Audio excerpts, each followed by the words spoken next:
Hi guys, it's me again, Morlis, and for today's video, meron tayong, kasama natin isang mabait na pusa. So, sobrang lambing niya guys. And kaya ako pala to kasama ngayon guys, kasi andito ngayon sa Emission Testing Center. Oh guys, magpaparehistro kasi ako ng motor, so kailangan natin magpa-test.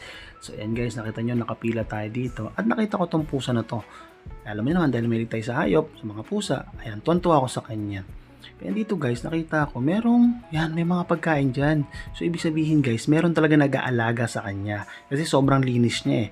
Ayan no. So, nakita ko nga dito si ma'am, may dala siyang tubig. Pero iba ang balak niya guys, kasi gusto niyang pumasok dun sa loob.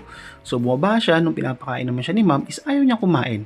And tingin ko busog siya. Pero kahit na ganoon, shoutout sa iyo ma'am, kasi ayan, di ba? Bigyan niya talaga ng pagkain, guys. Pero ibang balak nitong kaibigan natin kasi nakatingin talaga siya dun sa may maliit na butas at maya-maya nga lang, guys. Ayun, nandun na siya sa loob.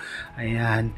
So, ayun, guys. Ginugulo niya si ma'am doon. Pero, natutuwa ako sa sa mga empleyado dito ng emission center kasi talagang napakabait nila, guys. Kita mo naman, pinapaalis lang siya ni ma'am. And, tingin ko, parang sila na rin yung naging amo or nag-aalaga dito sa pusa na to. So, hindi ko nga natanong kung anong pangalan niya. Pero tignan nyo naman guys, talagang naipagsiksikan siya. Gusto niya pumasok sa loob. And ako naman, baka sa akin ang inaasikaso, madidelay dahil sa iyo. Pero kahit na gano'n, nakikita ko kung paano siya kakulit sa loob. Isa ako, nag-enjoy ako habang naghihintay. So, yan, alam naman dahil talagang mahilig tayo sa mga pusa.